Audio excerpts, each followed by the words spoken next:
Good morning, good evening, good afternoon सभी को जो जिस समय देख रहे होंगे। ये एक रिकॉर्डेड क्लास है ना। तो आज से हम लोग हिस्ट्री का सेशन करने जा रहे हैं। हिस्ट्री मतलब इतिहास। हिस्ट्री में एक वर्ड छिपा हुआ है, हिस्ट्री में एक वर्ड छिपा हुआ है स्टोरी। इट मींस दैट आपको हिस्ट्री पढ़ने के लिए कहानी से रिलेट करना पड़ेगा। यदि आप कहानी से रिलेट नहीं करोगे चीजों को तो समझ नहीं पाओगे। तो इतिहास को तीन भाग में बांटते हैं। हिस्ट्री को हम लोग तीन भाग में बांटते हैं, pre historic era, proto historic era and historic era. प्रागैतिहासिक काल, आदि ऐतिहासिक काल और ऐतिहासिक काल।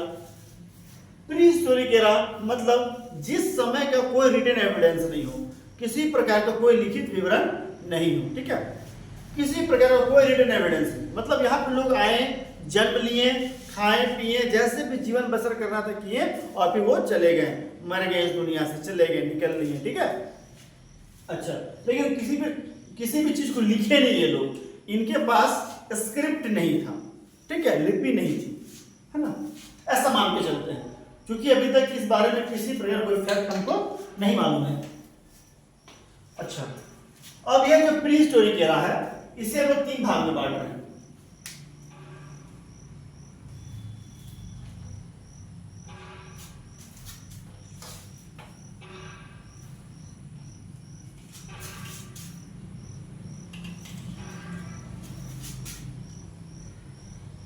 पैलियोलिथिक 2 नंबर, मेसोलिथिक और 3 नंबर नियोलिथिक, ठीक है।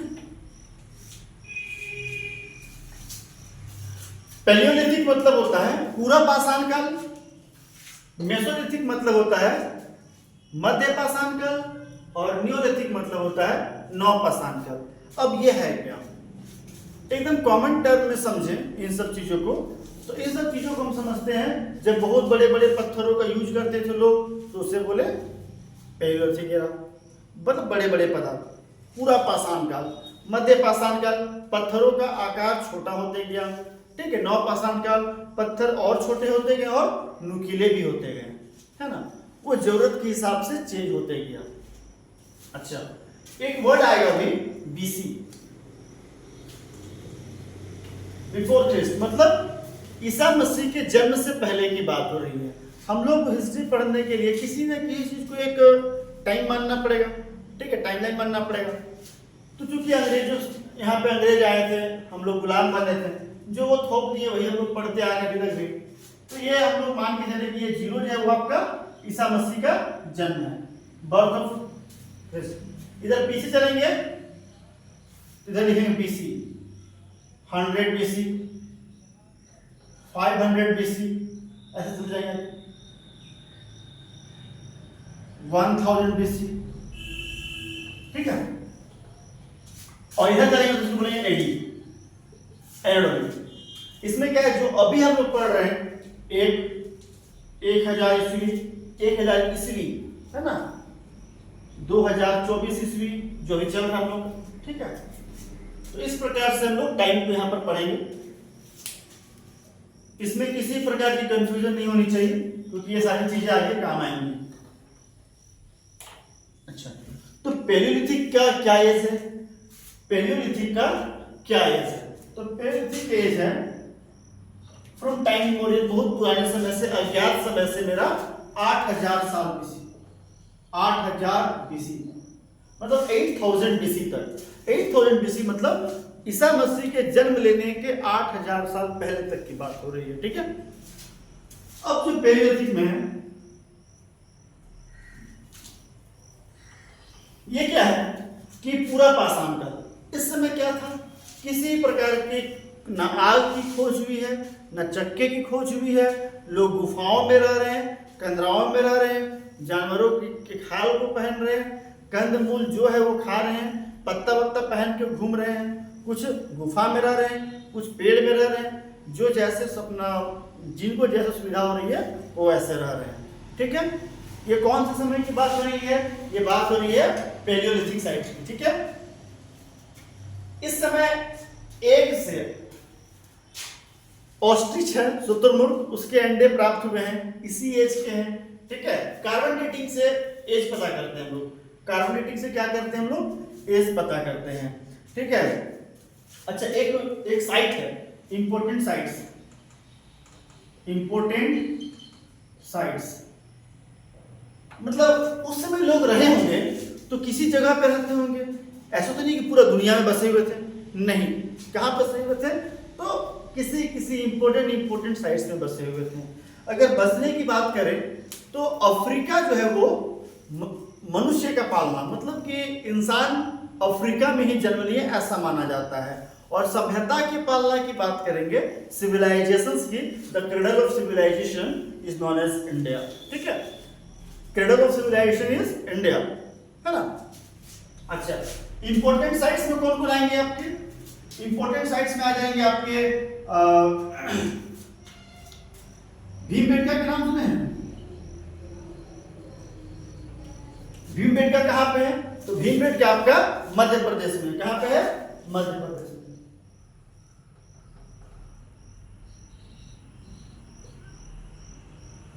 ठीक है,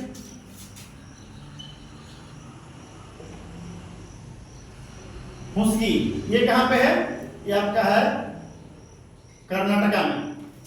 ठीक है, हुस्की कहां पे है, कर्नाटका में। कुरनूल की गुफाएं, कुरनूल केव्स ये कहां पर है, आंध्र प्रदेश में है।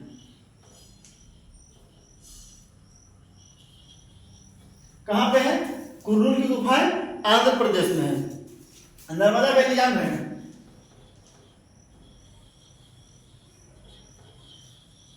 ये आपके इंडिया में। ठीक है, नर्मदा की बात करें, ये अपने इंडिया है, प्यारा भारत। यहां पर एक माउंटेन है विंध्य, ऐसे एक माउंटेन है विंध्य और एक माउंटेन है सतपुड़ा। ठीक है, विंध्य और सतपुड़ा के बीच में एक नदी बहती है, that is known as Narmada, और इसके नीचे जो नदी उसकी बोलते हैं ताप्ती। इसी नर्मदा वैली की बात हो रही है। ठीक है, ये जो बात हो रही है इसी नर्मदा वैली की बात हो रही है। ठीक है, ये सब के सब इंपॉर्टेंट साइट्स है किसके, पैलियोलिथिक एरा के, जो आपके अज्ञात काल से 8000 बीसी तक 8000 ईस्वी पूर्व तक चला है। ठीक है,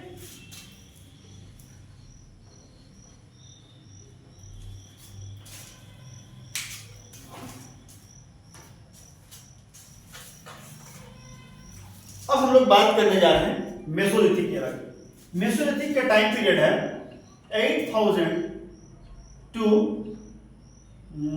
4000 बीसी। कहां से कहां तक, 8000 टू 4000 बीसी। तो हम लोग क्या देख रहे हैं, यहाँ पे पत्थरों का आकार धीरे धीरे छोटा होते जा रहा है। लोग यहाँ पर, अब पहले क्या था, लोग जा रहे हैं, घूम रहे हैं, जो जानवर मन किया मारे खाएं और आगे बढ़ते हैं। जहां मिला जानवर, भूख लगा, मारे खाएं आगे बढ़े। ठीक है, किसी एक जगह पे नहीं रह रहे थे। अब क्या है, लोग अभी भी एक जगह पे नहीं रहेंगे, लोग अभी भी आएंगे जाएंगे आगे बढ़ते रहेंगे, लेकिन अपने साथ में पालतू जानवर लेके जाएंगे। तो सबसे पहले किस जानवर को पालतू बनाया गया था, जिन्हें पता है वो कमेंट बॉक्स में कमेंट कर सकते हैं, और नहीं पता तो कोई बात नहीं, डजंट मैटर, लेकिन सबको पता है ये बात। ठीक है, कुत्ता जो है वो, डॉग, वो पहला ऐसा था जिसे पालतू बनाया गया था। ठीक है, तो लोग डोमेस्टिकेशन सीखे, क्या सीखे, डोमेस्टिकेशन, डोमेस्टिकेशन ऑफ एनिमल्स। जानवरों को क्या कर रहे हैं, डोमेस्टिकेट कर रहे हैं, मतलब कैटल रियरिंग कर रहे हैं ना, कैटल रियरिंग कर रहे हैं। अच्छा, क्यों हुआ, एक क्वेश्चन हमेशा दिमाग में रखिए, क्यों, आखिर क्यों, पहले नहीं था तो अब क्यों। समय के साथ धीरे धीरे क्लाइमेट्स भी चेंज होते गए। ठीक है, तो एक बहुत बड़ा इफेक्ट था, क्लाइमेटिक चेंज के चलते डोमेस्टिकेशन लोगों को करना पड़ा। बाद में बात होगी, बहुत डीप बात होगी, अभी तो बस ऊपर ऊपर चल रहे हैं, है ना। इंपॉर्टेंट साइट्स को देखते हैं, इंपॉर्टेंट साइट्स,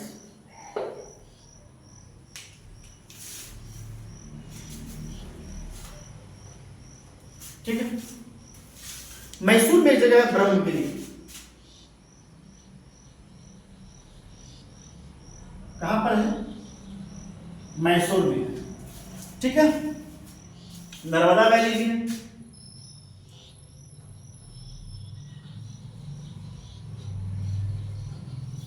अब आप बोलिएगा कि सर नर्मदा वैली तो यहां भी था, यहां पे कैसे हो गया?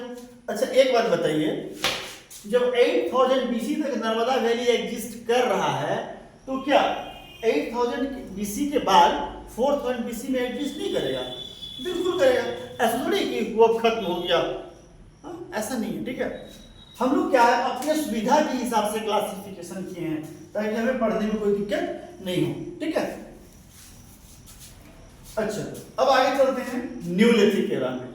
न्यूलिथिक मतलब होता है नवपाषाण काल, ठीक है। यहाँ पे पत्थर का आकार और छोटा हो गया और नुकीला हो गया पत्थर, ठीक है। पत्थर क्या हो गए? नुकीले हो गए। इसका टाइम पीरियड है 4000 से लेकर के 2500 बीसी तक, ठीक है। 4000 से लेकर के 2500 बीसी तक, ठीक है। अभी हम इसकी बात नहीं कर रहे हैं, प्रोटोहिस्ट्रिक और हिस्ट्रिक की बात नहीं कर रहे हैं, हम लोग बात कर रहे हैं प्री हिस्टोरिक एरा में। 3 पढ़ रहे हैं, पैलियोलिथिक, मेसोलिथिक, न्यूलिथिक, ठीक है। न्यूलिथिक में क्या है? अब एग्रीकल्चर होगा। क्या होगा? एग्रीकल्चर। तो एग्रीकल्चर होने के लिए व्हील डिस्कवर हो जाएगा, व्हील डिस्कवर हो गया, ठीक है। व्हील डिस्कवर ना, चक्के की आविष्कार हो गई, चक्के की खोज हो गई। अच्छा चक्के की खोज कैसे हुई होगी? हो सकता है ऐसा हो, क्योंकि कोई रिटन एविडेंस नहीं है, हम बोलेंगे हो सकता है ऐसा हुआ होगा, होगा, ऐसा नहीं ऐसी हुआ है, नहीं, ठीक है। किसी को नहीं पता कैसे हुआ, लोग बस अनुमान लगाते हैं कैसे हुआ होगा। हो सकता है कि एक समय देखो कि एक लकड़ी का लट्ठा ऐसे गुड़क करके काफी तेजी से ऊपर से आया होगा, वो फिर धीरे धीरे उसमें ऑपरेटरी हुआ होगा और आगे चल के व्हील का डिस्कवर हुआ होगा। इस बारे में आगे बात होगी, काफी डीप बात होगी, लेकिन अभी चूंकि हम टाइमलाइन बस पढ़ रहे हैं तो थोड़ा थोड़ा जानते चलेंगे पूरा हिस्ट्री को, ठीक है। व्हील डिस्कवर्ड होगा तो एग्रीकल्चर स्टार्ट हो जाएगा। क्या स्टार्ट हो जाएगा? एग्रीकल्चर स्टार्ट हो जाएगा। अच्छा एग्रीकल्चर स्टार्ट होगा तो ऐसा तो नहीं है ना कि यहाँ पे हम आलू लगा दिए, गोभी लगा दिए, टमाटर लगा दिए और चल दिए घूमने, ठीक है। ऐसी बात तो नहीं होगी। लोगों को क्या करना पड़ेगा? एक जगह रहना पड़ेगा, मतलब ह्यूमन सेटलमेंट्स होगा, ठीक है। उसी प्रकार का एक सेटलमेंट पाया जाता है इनाम गांव, ठीक है। एक पुराना सेटलमेंट है ना, क्योंकि अब लोग खेती कर रहे हैं तो खेती करने के लिए उसे एक जगह रहना पड़ेगा, देखभाल करना पड़ेगा, है ना। लोग चीजों को उपजाना सीख गए हैं, ठीक है। तो इसका कुछ साइट्स देखते हैं, इंपॉर्टेंट साइट्स।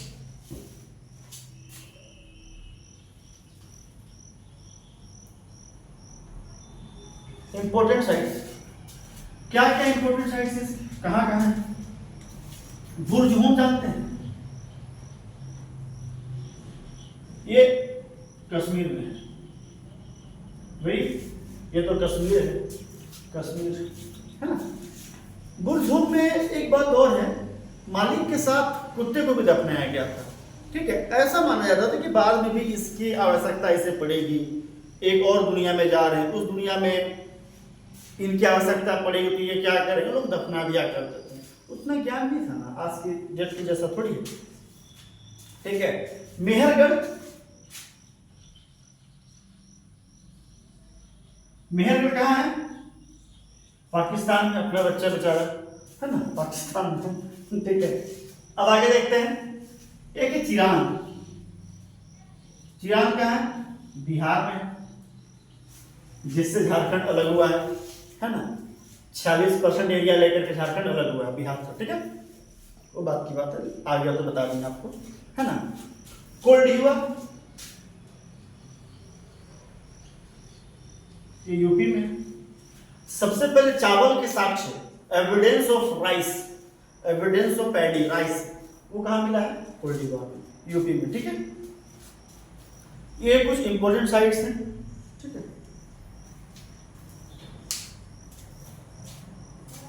आज के लिए इतना ही, फिर कल हम लोग डिस्कस करेंगे प्रोटोहिस्ट्रिक, फिर डिस्कस करेंगे हिस्टोरिक एरा, धीरे धीरे डिस्कस करेंगे। बहुत ज़्यादा लंबा वीडियो बनाने की आवश्यकता नहीं है, मैं समझता हूँ, ठीक है। इस तरह से हम टाइमलाइन को अच्छे से पढ़ेंगे। क्या क्या पढ़ लिए हम लोग? हिस्टोरिक एरा जिसका कोई रिटन एविडेंस है ही नहीं, हिस्टोरिक प्रोटोहिस्टोरिक में लिखा गया है, पढ़ा नहीं गया, हिस्टोरिक में लिखा भी गया और पढ़ा भी गया, प्री हिस्टोरिक में ना लिखा गया, लिखा ही नहीं गया तो पढ़ा कैसे जाएगा भाई। प्रोटोहिस्टोरिक में लिखा तो गया लेकिन पढ़ा नहीं गया, हिस्टोरिक में लिखा भी गया और पढ़ा भी गया। अब देखते हैं पैलियोलिथिक, हिस्टोरिक, प्री हिस्टोरिक को 3 भागों में बांट रहे हैं। पैलियोलिथिक पूरा पाषाण काल, मेसोलिथिक एरा मध्य पाषाण काल और नियोलिथिक एरा नव पाषाण काल, ठीक है। इसका एज है 8000 बीसी तक, जिसमें कुछ इंपोर्टेंट साइट्स है, भीमबेटका है, होंसकी है, कर्नूल केव्स है, नर्मदा वैली है। मेसोलिथिक आपका 8000 to 4000 बीसी है। डोमेस्टिकेशन ऑफ एनिमल्स स्टार्ट हो गया, ब्रह्मगिरी जो कि मैसूर में है, नर्मदा वैली है ना। फिर आपका न्यूलिथिक साइट्स में आपका व्हील की खोज हो गई तो एग्रीकल्चर चालू हो गया है ना, और एग्रीकल्चर चालू हुआ, लोग ये रहने लगे, उसी प्रकार एक सेटलमेंट मिलता है इनाम गांव के नाम से, ठीक है। इंपोर्टेंट साइट से बुढ़ोम जो कश्मीर में, मेहरगढ़ पाकिस्तान में, चिरान बिहार में, बोल्डिवा यूपी। अच्छा और भी ऐसा नहीं कि इतना ही है, ठीक है, हम इतना ही लिख रहे हैं, ठीक है। Okay, thanks all of you.